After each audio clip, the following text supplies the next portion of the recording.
Ըստ հաստատված տեղեկությունների Վենեսուելայի նախագահ Մադուրոն արդեն չեզոքացվել եւ տեղափոխվել է Միացյալ Նահանգների բանտ։ Եվ այստեղ մեկ շատ կարևոր հարց է առաջ գալիս. ինչպես է լինում, որ նրա ռազմավարական գործընկերների Ռուսաստանի,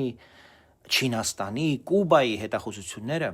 ժամանակին կամ չեն կարողացել, կամ չեն ցանկացել զգուշացնել, որ նման օպերացիա է պատրաստվում։ Ախր հետախուզությունը հենց դրա համար է, ոչ թե գեղեցիկ զեկույցներ գրելու, այլ սեփական պետությունը պաշտպանելու, դաշնակիցներին պաշտպանելու համար։ Հիշենք Ուկրաինայի օրինակը։ Ռուսաստանի լայնամասշտաբ ներխուժումից առաջ ամերիկացիները Զելենսկուն փոխանցել էին, որ նա եւ իր ընտանիքը կարող են լինել ռուսների գլխավոր թիրախներից։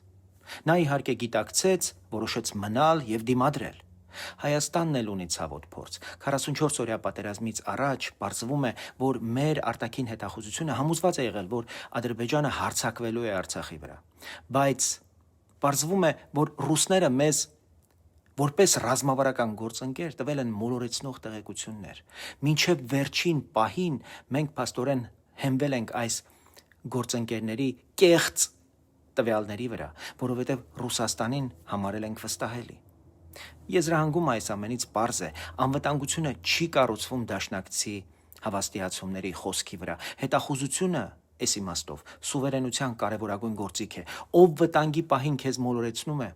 գործընկեր չէ։ Եթե չենք ուզում նորից կորցնել կյանքեր եւ տարածքներ, պետք է հենվենք մեր սեփական հետախուզական տեղեկատվության վրա, մեր ինստիտուտների ու մեր հաշվարկների վրա, ոչ թե ուրիշների